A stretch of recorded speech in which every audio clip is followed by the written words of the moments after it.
Good morning dear student. हमारी चर्चा मार्क्सवाद के बारे में चल रही थी, जिसके अंतर्गत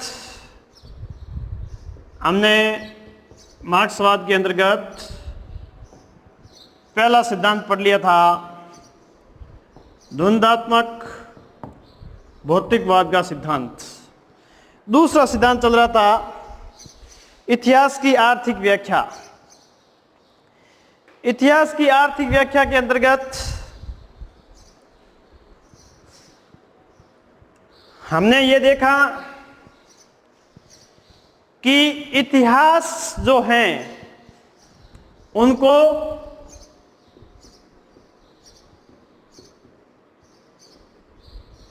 कितनी अवस्थाओं में बांटा गया है? 6 अवस्थाओं में बांटा गया है। सबसे पहले आदिम साम्यवाद था और आदिम साम्यवाद के बाद कबीले में जो मजबूत व्यक्ति था उसने कबीले में अन्य व्यक्तियों को अपना दास बना दिया। परिणाम स्वरूप दूसरी अवस्था कौन सी आई? दास अवस्था आई। दास अवस्था के अंतर्गत 2 वर्ग बने, एक मालिक वर्ग और एक दास वर्ग। मालिक वर्ग दास वर्ग का शोषण करने लगा। परिणाम स्वरूप स्थितियां ये आई कि दास वर्ग के अंतर्गत उनको लगा कि इन दासों से क्यों ना खेती का काम करवाया जाए, और जब मौसम सही नहीं हो या फसलें नहीं हो तो उस समय फसलों का संग्रह करके खाद्यान्न का संग्रह करके रखा जा सके। तो तीसरी अवस्था आई विद्यार्थियों सामंत अवस्था, जिसमें 2 वर्ग बनकर के उभरे, एक किसान वर्ग और एक जमींदार वर्ग या सामंत वर्ग। अब जो सामंत लोग थे जिसके पास में हजारों एकड़ जमीन थी, अब ऐसे जमींदार या सामंत लोग जो हैं उनके पास में पूंजी की कोई कमी नहीं थी। परिणाम स्वरूप यही सामंत वर्ग जो हैं उन्होंने उद्योग धंधे लगाए, अपनी पूंजी को इन्वेस्ट किया।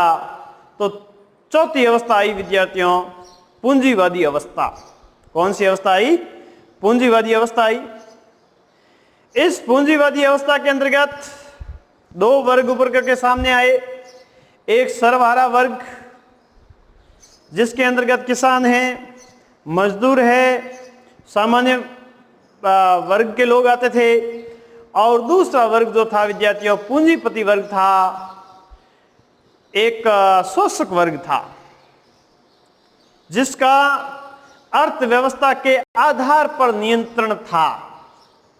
और दूसरा वर्ग जो सर्वहारा वर्ग था विद्यार्थियों, वो एक शोषित वर्ग हो गया। कैसा वर्ग हो गया? शोषित वर्ग हो गया। उसका सिर्फ और सिर्फ क्या होने लगा? शोषण होने लगा। किसके द्वारा? किसके द्वारा शोषण होने लगा? इस पूंजीपति वर्ग के द्वारा।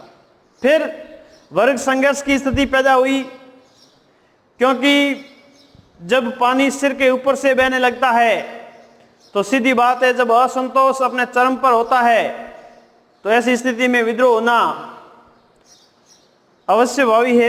ऐसा ही हुआ जब पूंजीपतियों ने शोषण करने की हदें लांघ दी, तो मजबूर होकर के जो है विद्यार्थियों इनको ऐसा कदम उठाना पड़ा कि भाई कब तक हम जो है शोषित होते रहेंगे।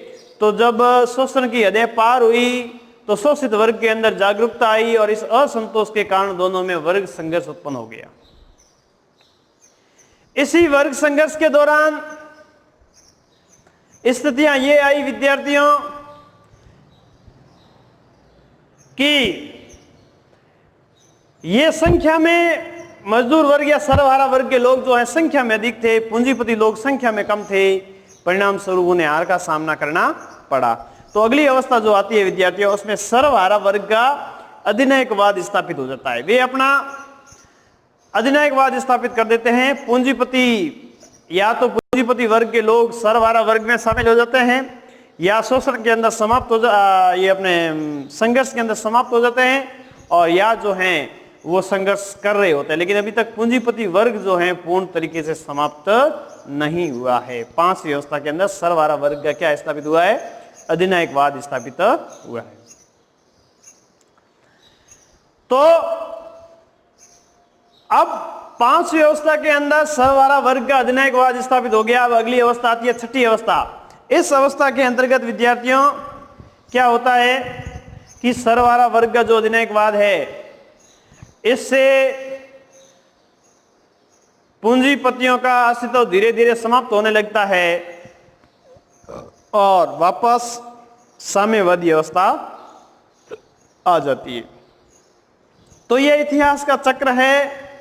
आदिम साम्यवाद से शुरू हुआ और वापस जो है ये घड़ी चलती चलती वापस 12 पे ही आएगी, यानी वापस साम्यवाद पे ही आएगी। फर्क इतना था आदिम साम्यवाद और साम्यवादी अवस्था में। आदिम साम्यवाद में व्यक्ति जो है विद्यार्थियों बर्बर पशु के समान था, भोला भाला था, उसको कुछ पता नहीं था, इसलिए वो ऐसे ही स्वतंत्रता की जिंदगी जी रहा था, बस खुलापन था, किसी बात की कोई तनाव नहीं था।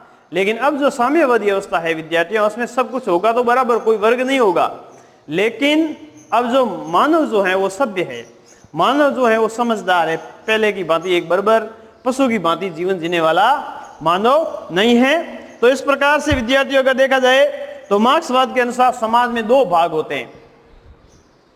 मार्क्सवाद के अनुसार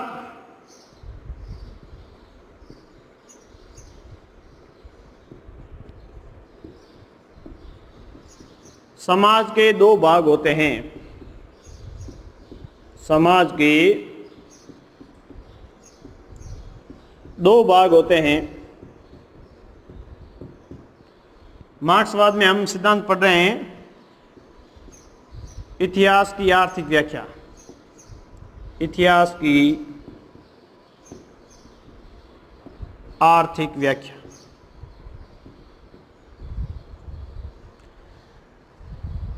मार्क्सवाद के अनुसार समाज में कितने भाग होते हैं? 2 भाग होते हैं। पहला भाग होता है विद्यार्थियों आधार।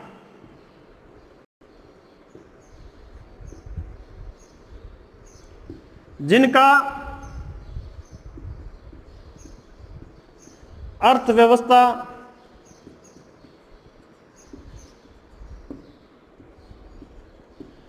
व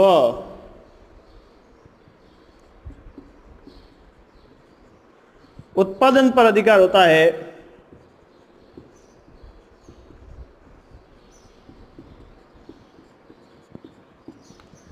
उनका आधार पर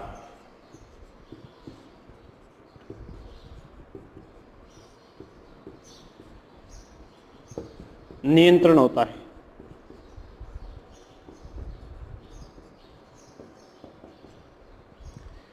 यानी मार्क्सवाद यही मानता है विद्यार्थियों, जिनका आधार पर नियंत्रण होगा वो समाज के अंदर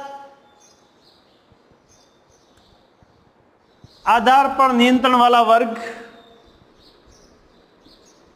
आधार पर नियंत्रण वाला वर्ग शोषक वर्ग होगा।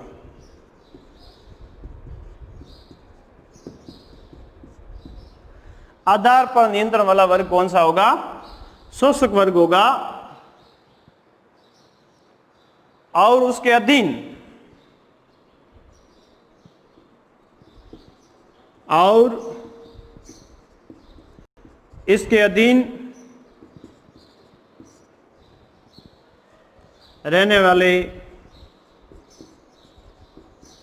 या रहने वाला शोषित वर्ग होगा। शोषित वर्ग होगा।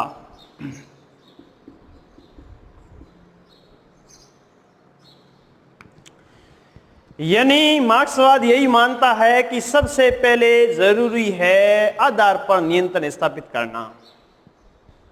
आधार पर नियंत्रण किनका होगा? जिनका अर्थव्यवस्था व उत्पादन पर अधिकार होता है। अब मार्क्सवाद ये कहता है यार अर्थव्यवस्था पे, उत्पादन पे तो पूंजीपतियों का अधिकार है, तुम कमा कमा के इन लोगों को दे रहे हो। कब एक होंगे? जब तक तुम जागरूक नहीं होंगे, जब तक तुम्हारा उत्पादन पर अधिकार नहीं होगा, अर्थव्यवस्था पर अधिकार नहीं होगा, तब तक तुम्हारे शोषण से तुम्हें मुक्ति नहीं मिल सकती। तुम जो हैं इस शोषक वर्ग के अधीन काम करोगे और ये लोग तुम्हें क्या करेंगे? शोषित करेंगे। इसलिए तो कहा दुनिया के मजदूरों एक हो जाओ, खोने के लिए ये गुलामी की बेड़ियां हैं, पाने के लिए पूरा संसार पड़ा है। क्या चाहिए आपको? कुछ खोने के लिए नहीं है, पाने के लिए ही सब कुछ है। इसलिए जिनका आधार पर नियंत्रण होगा वही अर्थव्यवस्था व उत्पादन पर अधिकार वाला वर्ग होगा, और वह हमेशा वर्ग शोषक वर्ग होगा, और उसके अधीन जो काम करेंगे वे शोषित वर्ग के लोग होंगे, और उसका समय समय पर क्या होगा? शोषण होगा। इससे ज्यादा कुछ भी नहीं होगा। तो ये बात है विद्यार्थियों आधार, ठीक है ना। आधार में दो वर्ग बताए, एक बताया उन्होंने शोषक वर्ग, और दूसरा बताया विद्यार्थियों उन्होंने शोषित वर्ग। अब दूसरी बात है विद्यार्थियों अधिरचना। नंबर 2,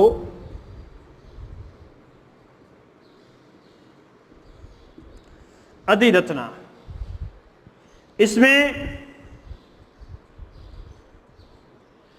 सामाजिक,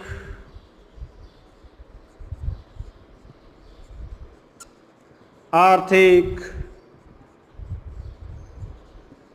राजनीतिक, सांस्कृतिक,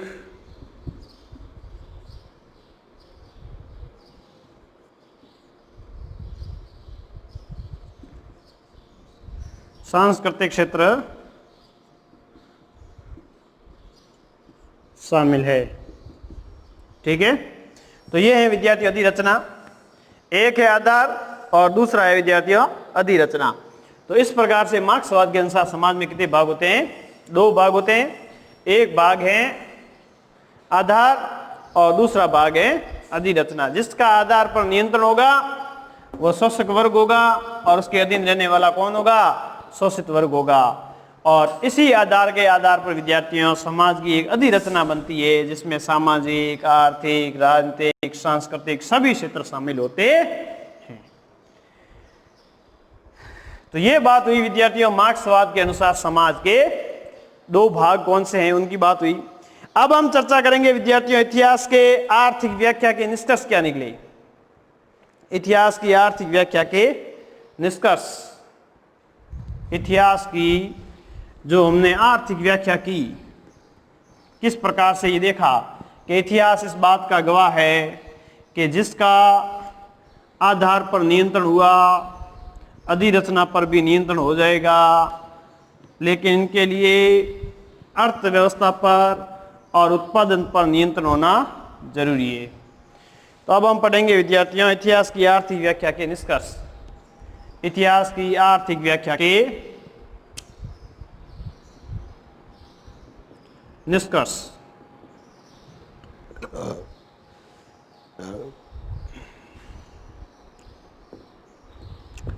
इतिहास की आर्थिक व्याख्या के निष्कर्षों की बात करें तो सबसे पहले विद्यार्थियों यह बात उभर करके सामने आती है कि मानव जीवन व सभ्यता का विकास ईश्वर के कार्यों का परिणाम है।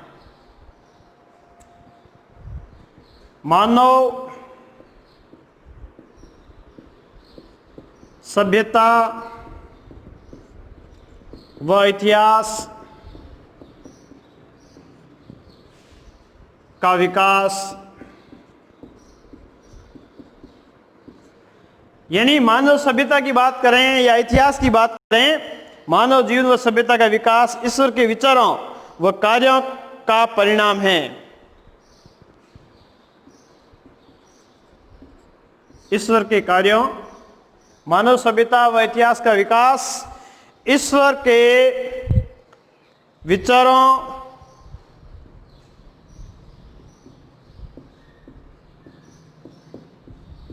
व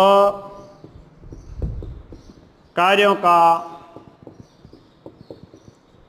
परिणाम है। यह भी जरूरी है कि जो मानव सभ्यता और इतिहास का विकास हुआ है इसमें ईश्वर के कार्यों का और ईश्वर के विचारों व कार्यों का परिणाम है। और इसी के अंदर विद्यार्थियों ईश्वर के कार्यों का परिणाम का संचालन कौन है? आर्थिक तत्व है। मानव सभ्यता व इतिहास का विकास, ईश्वर के विचारों के कार्यों का परिणाम कौन है? आर्थिक तत्व है।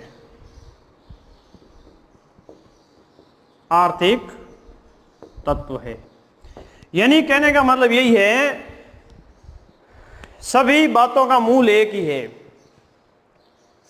पूरे इतिहास के ऊपर नियंत्रण उसी का होगा जिनका आधार पर नियंत्रण है, और आधार पर नियंत्रण के कारण ही विद्यार्थियों ये पूरा समाज आगे बढ़ेगा।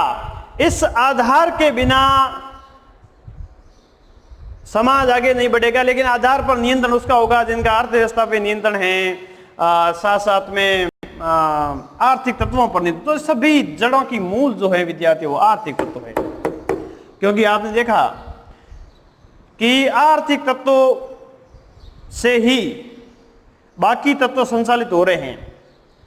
यानी जैसे हमने द्वंद्वात्मक भौतिकवाद देखा तो सबसे पहले वाद था, ठीक है ना, और वाद कैसा तत्व था? जड़ तत्व था। तो उसी भांति इन सभी के मूल में क्या है? आर्थिक तत्व है। उन्हीं के आधार पर समाज जो है विद्यार्थियों आगे बढ़ता है। प्रत्येक युग में सामाजिक और राजनीतिक व्यवस्था पर उसी का नियंत्रण होगा। प्रत्येक युग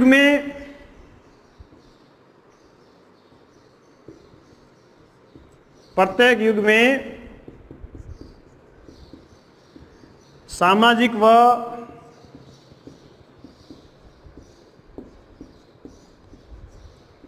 राजनीतिक क्षेत्रों पर उसी का नियंत्रण होगा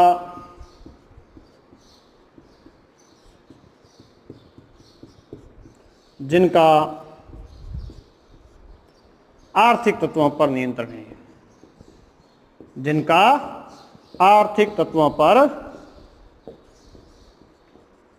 नियंत्रण आज के युग में सही भी है, ठीक है ना। यानी आज सब कुछ पैसा ही है।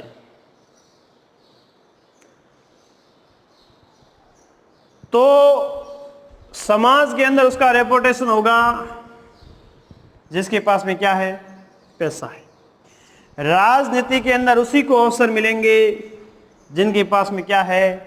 पैसा है, ठीक है ना। समाज के अंदर आप देख सकते हो कोई गरीब व्यक्ति कितना ही समझदार क्यों नहीं हो, समाज के अंदर कभी उनको रेपुटेशन नहीं मिलता। राजनीति के अंदर कितना भी व्यक्ति ईमानदार क्यों नहीं हो, साफ सभी का क्यों नहीं हो, लेकिन जब तक पैसे नहीं है तब तक उसके हाथ में पार्टी टिकट नहीं थमाती है। क्योंकि बिना खर्चे किए चुनाव कैसे जीतेगा।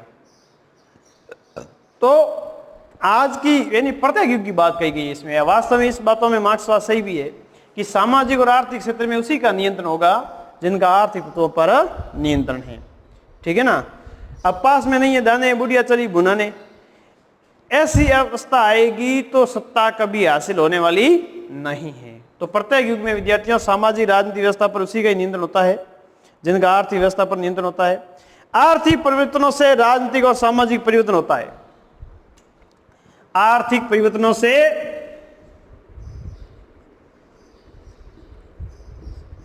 राजनीतिक, आर्थिक परिवर्तनों से राजनीतिक व सामाजिक परिवर्तन होते हैं।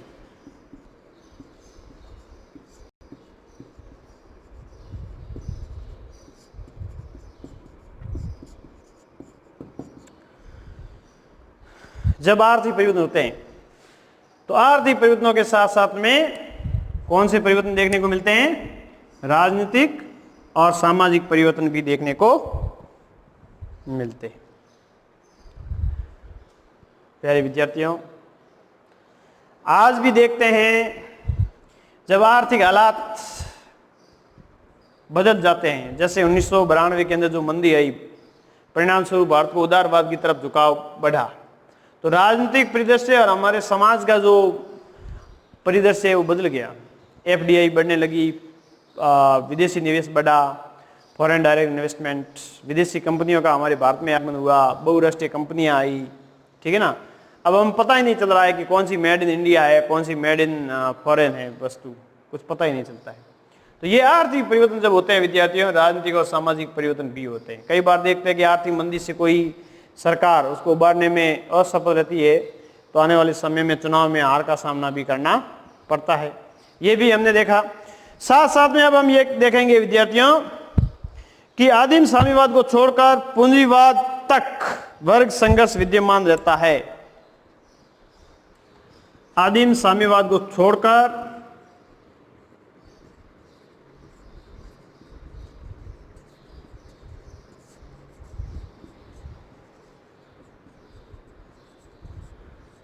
बाकी अवस्थाओं में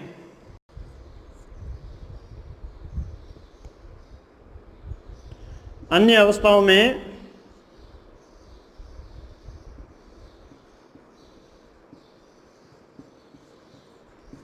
वर्ग संघर्ष विद्यमान रहता है। वर्ग संघर्ष विद्यमान रहता है। आदिम साम्यवाद को छोड़ दिया जाए विद्यार्थियों, तो बाकी सब अवस्थाएं जो हैं, साम्यवाद आदिम साम्यवाद को छोड़ दो, बाकी जो 4 अवस्थाएं हैं उसमें तो संघर्ष जारी ही रहेगा, ये देखने को मिलता है। साथ साथ में हम ये देखें विद्यार्थियों, इतिहास की आर्थिक व्याख्या से मार्क्स पूंजीवाद के अंत व साम्यवाद के आगमन की घोषणा करता है। इतिहास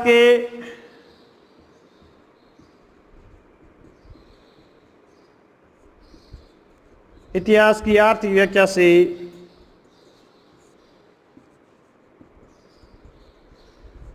से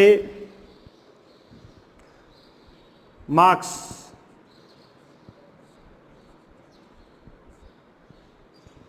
पूंजीवाद की समाप्ति,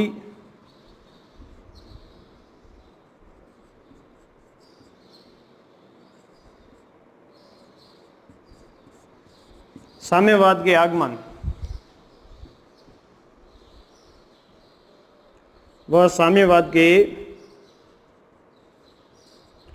आगमन की घोषणा करता है।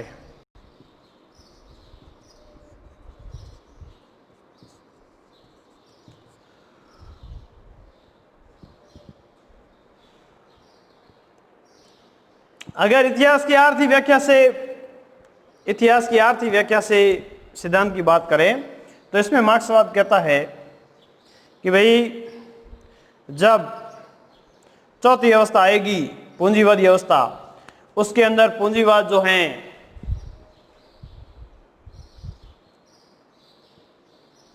जब पूंजीवाद को चुनौती मिलेगी तो अगली अवस्था में ये सर्वहारा वर्ग का अधिनायकवाद स्थापित हो जाएगा, और साम्यवादी अवस्था आते आते पूंजीवाद क्या हो जाएगा, समाप्त हो जाएगा, और सिर्फ एक सर्वहारा वर्ग रहेगा। यानी एक सर्वहारे लोग रहेंगे जिसमें सब होंगे, कोई वर्ग होगा ही नहीं, सर्वहारा सबसे हारा हुआ व्यक्ति जो हैं इस वर्ग में शामिल हो जाएंगे। पूंजीपति के लोग जो हैं काफी तो समाप्त हो जाएंगे, जो नहीं रहे वो इसमें शामिल हो जाएंगे।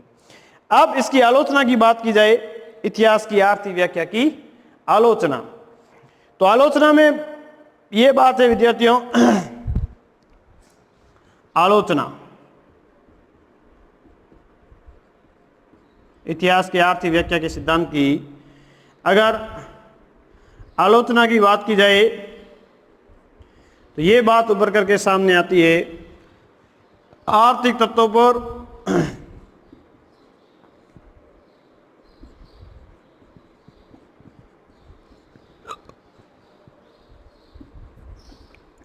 आवश्यकता से अधिक बल, आवश्यकता से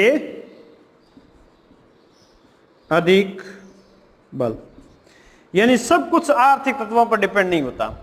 तो इसके अंतर्गत हम ये देखते हैं कि आर्थिक तत्वों पर जो है कार्ल मार्क्स ने आवश्यकता से अधिक बल दिया, जो सही नहीं है। और आर्थिक आधार पर सभी ऐतिहासिक घटनाओं की व्याख्या संभव नहीं। आर्थिक आधार पर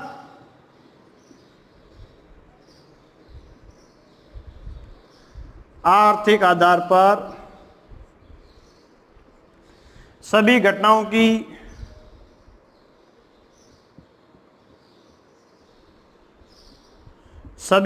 की व्याख्या संभव नहीं। सभी घटनाओं की व्याख्या संभव नहीं, यानी आर्थिक तत्व पर आवश्यकता से अधिक बल दिया गया है, जो सही नहीं है। और आर्थिक आधार पर सभी घटनाओं की व्याख्या जो है वो संभव नहीं है, क्योंकि सारी जो बातें हैं वो आर्थिक तत्वों पर निर्भर नहीं करती। इनके साथ साथ में अगर बात की जाए, इतिहास निर्धारण में संयोग तत्व की उपेक्षा की गई। इतिहास निर्धारण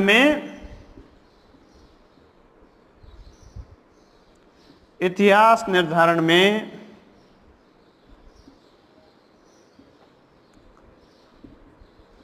संयोग तत्व की उपेक्षा की गई। सब कुछ फैक्ट पर आधारित बातें की गई, लेकिन सारे फैक्ट इतिहास में होते नहीं है, कभी संयोग भी होता है। और मानव इतिहास का कार्यक्रम निर्धारण, मानव इतिहास के कार्यक्रम का निर्धारण संभव नहीं। मानव इतिहास का कार्यक्रम निर्धारण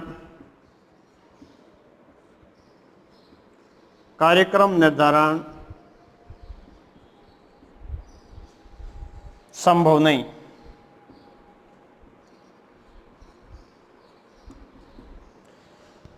फिक्स टाइम बता दिया, एक अवस्था के बाद में दूसरी अवस्था, तीसरी अवस्था, चौथी अवस्था, पांचवी अवस्था, छठी अवस्था, आते आते वापस पूरा सर्वहारा वर्ग का अधिनायकवाद स्थापित हो जाएगा। ऐसे जैसे कोई घड़ी बताइए, ऐसे कालक्रम, ठीक है ना, कार्यक्रम या इतिहास का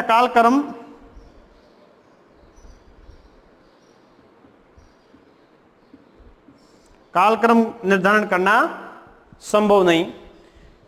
आपने ऐसा कालक्रम बना दिया या कार्यक्रम बना दिया कि भाई एक के बाद दूसरी अवस्था आएगी, लेकिन ऐसा कोई फिक्स टाइम टेबल नहीं है जिसके बाद में एक के बाद में दूसरे का आना आवश्यक हो जाए।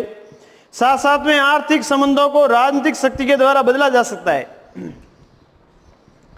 आर्थिक संबंधों को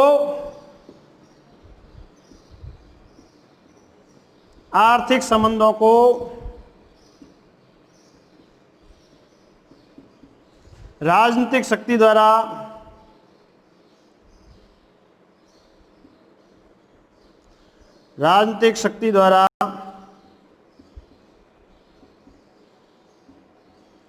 बदला जा सकता है।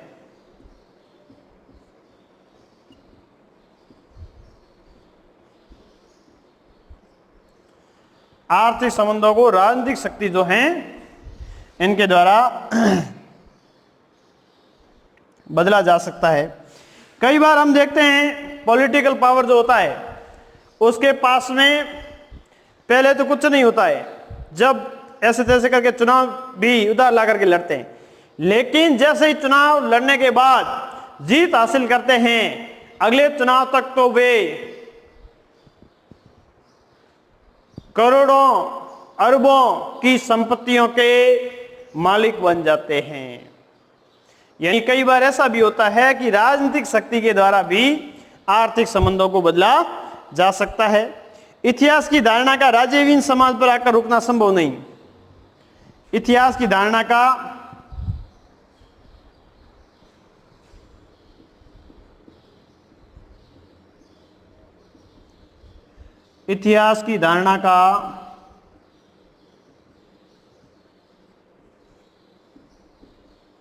राज्यहीन, इतिहास की धारणा का राज्यहीन समाज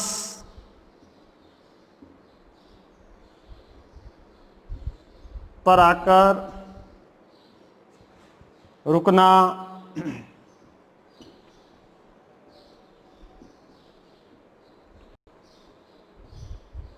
संभव नहीं है। राज्यहीन समाज पर आकर के रुकना संभव नहीं है इतिहास की धारणा का कि भाई इतिहास की आर्थिक व्याख्या इस आधार पर की गई कि एक समय ऐसा आएगा जिस समय वर्ग समाप्त हो जाएंगे, राज्य समाप्त हो जाएगा और सिर्फ राज्य विहीन, वर्ग विहीन समाज रहेगा, सर्वहारा वर्ग का आधिपत्य रहेगा। लेकिन ऐसा संभव नहीं है। मानव इतिहास ने इस अराजकता से छुटकारा पाने के लिए मानव ने मिलकर के ये राज्य बनाया है। ये राज्य ऐसे कल्पना से बना हुआ नहीं है जो मार्क्सवाद के कहने से एक समय ऐसा आएगा कि राज्य क्या हो जाएगा, समाप्त हो जाएगा। तो एक समाज का राज्य विहीन, वर्ग विहीन समाज पर आकर के रुक जाना संभव नजर नहीं आता। तो ये हो गई विद्यार्थियों मानव यानी इतिहास की आर्थिक व्याख्या की जो निष्कर्ष निकाले, यानी इतिहास की आर्थिक व्याख्या का जो सिद्धांत है उस सिद्धांत की ये क्या हो गई, आलोचना हो गई। ठीक है, इन बातों को हमें ध्यान रखना है। Thank you all of you. कल हम वर्ग संघर्ष के बारे में पढ़ेंगे।